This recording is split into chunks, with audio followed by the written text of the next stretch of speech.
Je me souviens quand je venais de connaître ma femme, d'ailleurs c'est une histoire que je racontais récemment quand on donnait la conférence à Abidjan. Parfois elle pouvait me parler pendant 10 minutes. Bon, 10 minutes j'exagère peut-être, mais elle pouvait me parler longtemps et je ne réponds pas. Je suis là tranquille, j'écoute. Elle me dit, mais est-ce que tu écoutes vraiment ce que je dis? C'est pas normal, il faut réagir et tout. Je dis, mais tu m'as pas posé de questions. Qu'est-ce que tu veux que je te dise? Et avec le temps, j'ai compris en fait que c'était une réponse vraiment nulle, ok?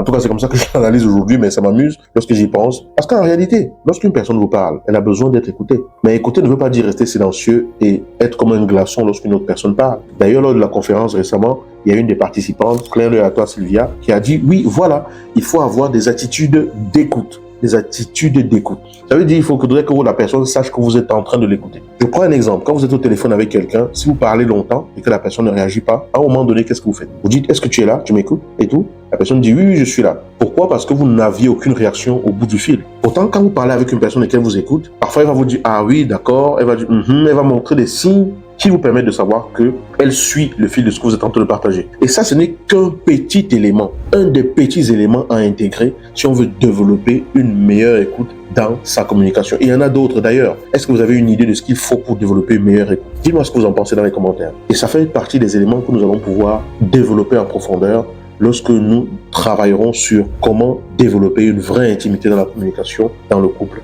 Si ça vous intéresse, dites-le moi dans les commentaires.